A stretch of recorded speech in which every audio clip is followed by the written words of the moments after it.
Hello everyone, मैं निकुंज जरीवाला एक बार फिर से आ गया हूं आपके सामने एक इंपॉर्टेंट टॉपिक का डिस्कशन करना and that is all about the fuel cell. Fuel cell क्या होता है? तो पहले आप ये सोचिए बच्चों कि कन्वेंशनली जो आपको अभी आपके घर पे पावर मिल रहा है, ओके, वो किस पर्टिकुलर स्टेजेस से होके या बन के आपके घर तक पहुंच रहा है। आप खाली सोचो बच्चों। तो मैं आपको बताता हूं कि कन्वेंशनल जो भी आपका पावर या इलेक्ट्रिसिटी बनता है ना, उसके अंदर कितने कितने टाइप के कन्वर्जन होते हैं। देखो बच्चों, सबसे पहले तो या तो कोल होगा, राइट, या तो न्यूक्लियर बेस आपका पावर प्लांट होता है, राइट। ये हाइड्रो पावर प्लांट, इन सबके में से इतनी ज्यादा एनर्जी मिलती नहीं है। मेनली जो पावर प्लांट है, सूरत को जो पावर प्लांट आपको पावर देता है ना, वो बेसिकली कोल बेस्ड है।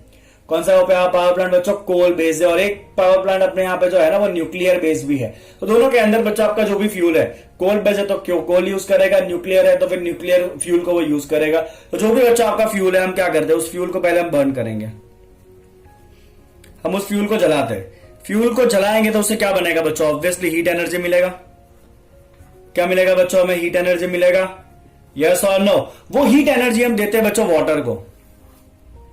किसको देते हैं बच्चों? वो हीट एनर्जी वाटर को देते हैं, ताकि वाटर किसमें कन्वर्ट हो जाए? स्टीम में कन्वर्ट हो जाए। किस में कन्वर्ट हो जाए बच्चों? वाटर स्टीम में कन्वर्ट हो जाए। मतलब उसका जो हीट हमें मिला था फ्यूल का, वो हमने पानी को दिया, पानी गर्म किया, पानी में से स्टीम बना। ये पूरा काम बॉयलर के अंदर होता है। अब स्टीम बनाना, स्टीम का हाई प्रेशर होता है। मतलब यहां पे एनर्जी कन्वर्ट हुआ बच्चों किसके अंदर? प्रेशर एनर्जी में। किस में कन्वर्ट हुआ? ये आपका एनर्जी हुआ कन्वर्ट प्रेशर एनर्जी में। आप देखिए ध्यान से, हाँ बच्चों, किस में कन्वर्ट हुआ? ये प्रेशर एनर्जी में कन्वर्ट हुआ। अब ये जो स्टीम है ना, एकदम हाई प्रेशर वाला स्टीम है, उसको हम इंसिडेंट कराते हैं टरबाइन के ऊपर, राइट। अब जैसे ही आपने स्टीम को बॉयलर में से बाहर निकाला तो pressure energy will be converted into the kinetic energy of the steam. तो अब ये बच्चा आपका हाई प्रेशर स्टीम जो है ना, वो गिरने वाला है टरबाइन के ऊपर। टरबाइन को रोटेट करेगा, रोटेट करेगा मतलब मोशन हुआ, मोशन हुआ मतलब ये कन्वर्ट हुआ बच्चों काइनेटिक एनर्जी में। अब ये आपका टरबाइन जो है ना बच्चों, वो कनेक्टेड होता है किसके साथ? टरबाइन कनेक्टेड होता है जनरेटर के साथ। किसके साथ कनेक्टेड होता है बच्चों? आपका टरबाइन कनेक्टेड होता है जनरेटर के साथ। तो ये जो टरबाइन घूम रहा है ना, उसके साथ कॉइल घूमेगा, और कॉइल जो है ना, उसकी वजह से आपका एनर्जी प्रोड्यूस होगा। और ये फाइनली आपको दे रहा है बच्चों इलेक्ट्रिकल एनर्जी, जो आपको चाहिए, है ना। ये आपका बना इलेक्ट्रिकल एनर्जी। आप समझो बच्चों, तो आपका जो फ्यूल का जो एनर्जी था ना, जिसको आप इलेक्ट्रिकल एनर्जी में कन्वर्ट करना चाहते हो, वो इतने सारे स्टेज से जाके इलेक्ट्रिकल एनर्जी में कन्वर्ट हो रहा है। और इतना ध्यान रखना बच्चों कि कभी भी एनर्जी का कन्वर्जन जो है ना, वो 100% एफिशिएंट तो होता ही नहीं है। हर एक स्टेज में कुछ ना कुछ एनर्जी का लॉस होगा। और ये जो नॉर्मली पावर प्लांट होता है ना, उसका एफिशिएंसी खाली 30 to 35% होता है। इसका मतलब ये होता है कि अगर आप यहां पे 100 जूल जितनी एनर्जी वाला कोयला जलाओगे ना, तो आपको इलेक्ट्रिकल एनर्जी खाली 30 to 35 जूल ही मिलेगा। बाकी आपका जो 70 to 65% है ना, वो तो सारा इतने सारे प्रोसेस इसमें लॉस हो जाएगा। अपना फायदा क्या? हाँ, है कोई फायदा? नहीं है। तो इसीलिए रिसर्चर और साइंटिस्ट ने सोचा कि अगर ऐसा हो सके तो हम बीच वाले सारे स्टेप को ही गायब कर दें, क्योंकि हमें तो फ्यूल का जो एनर्जी है, राइट, फ्यूल का जो कंबशन करेंगे, कंबशन का जो हीट एनर्जी है, उसको हमें डायरेक्ट इलेक्ट्रिकल एनर्जी में कन्वर्ट कराना, ये अपना फाइनल टारगेट है। तो अगर ऐसा हो सके कि बीच वाले सारे स्टेज को ही गायब कर दिया जाए तो that logic is actually called as fuel cell. तो फ्यूल सेल क्या करेगा बच्चों? ये जो हीट एनर्जी है ना, उसको सीधा काट के ले जाएगा इलेक्ट्रिकल एनर्जी में। और ये कितना एनर्जी देगा बच्चों आपको? ये आपको एनर्जी देगा अबाउट 70 to 75%। और यही लॉजिक है बिहाइंड द फ्यूल सेल। तो मैं बच्चों अब डिफाइन कर लेता हूं फ्यूल सेल का। आप लॉजिक तो समझ ही चुके हो। फ्यूल सेल जो है वो क्या है बच्चों? एक टाइप का गैल्वेनिक सेल है, बिकॉज उसको भी एनर्जी प्रोड्यूस करनी है। तो it is a galvanic cell. क्या करेगा? Which directly converts combustion, or you can write heat energy produced by combustion of the fuel।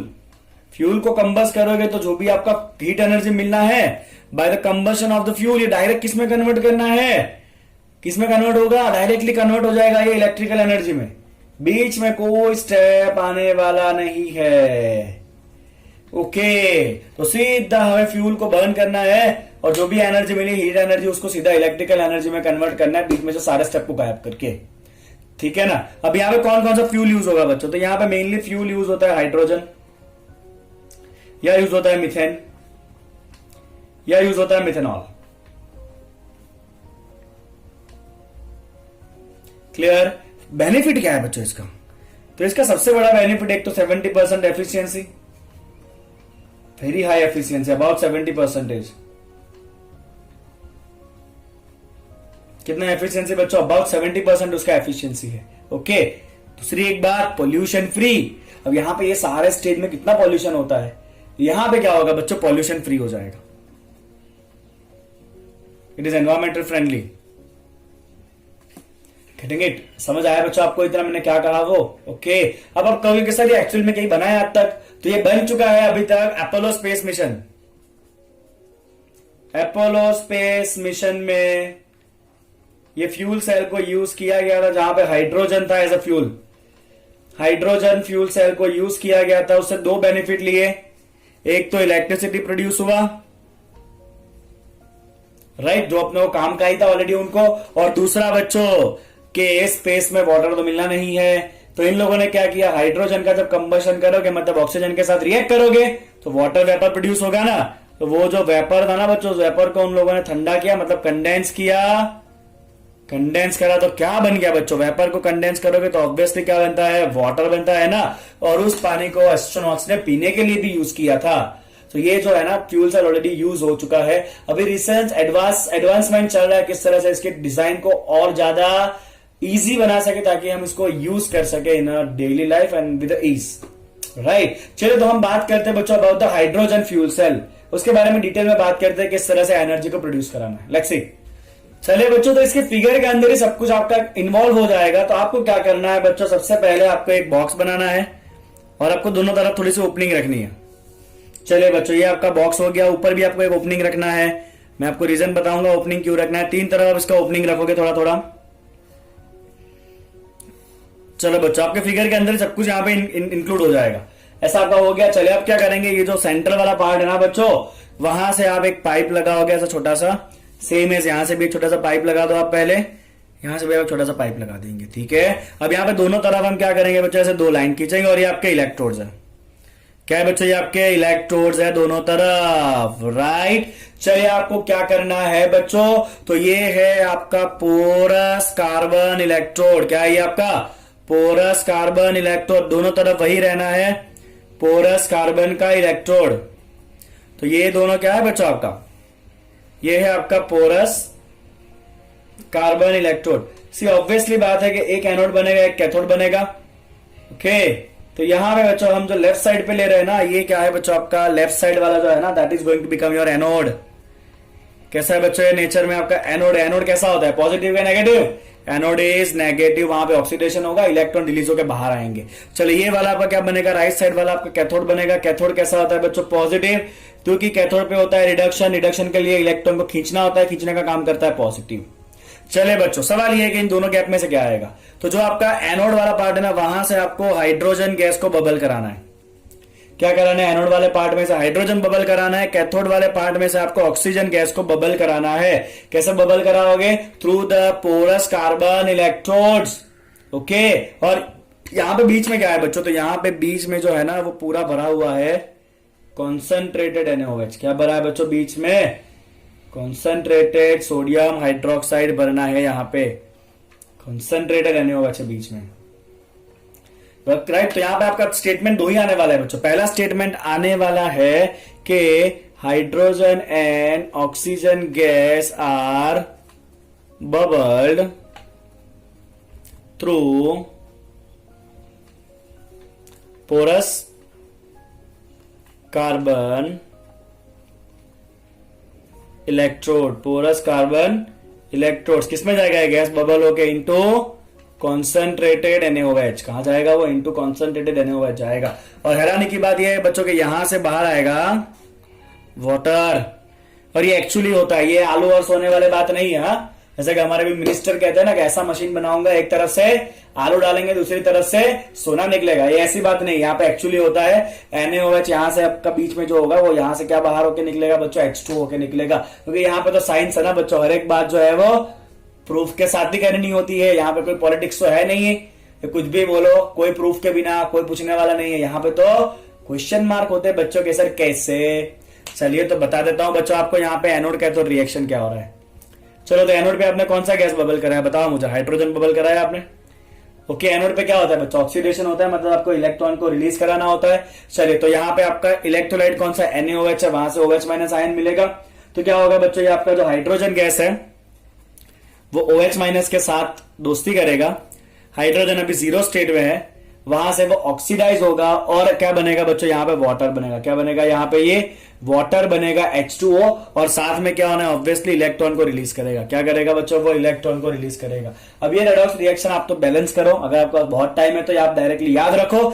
यहां पे बच्चों आपको रखना है 2H2 4OH minus, this will become कितना बनेगा बच्चों, यहाँ पे ये 4H2 बनेगा। कितना बनेगा, ये 4H2O plus 4 electron is release, right. तो यहाँ पे देखिए बच्चों हाइड्रोजन जो है ना वो +1 स्टेट में आ गया, यहाँ पे जीरो स्टेट में था, यहाँ पे +1 आ गया, मतलब ऑक्सीडेशन हो गया। तो ये हो गया बच्चों आपका एनोडिक रिएक्शन, जहां पे हाइड्रोजन गैस OH माइनस के साथ मिलेगा और वाटर बनाएगा और इलेक्ट्रॉन को रिलीज करेगा। तो ये इलेक्ट्रॉन एनोड पर से बाहर आया। आप सोचिए बच्चों, ये इलेक्ट्रॉन एनोड पर से बाहर आएंगे।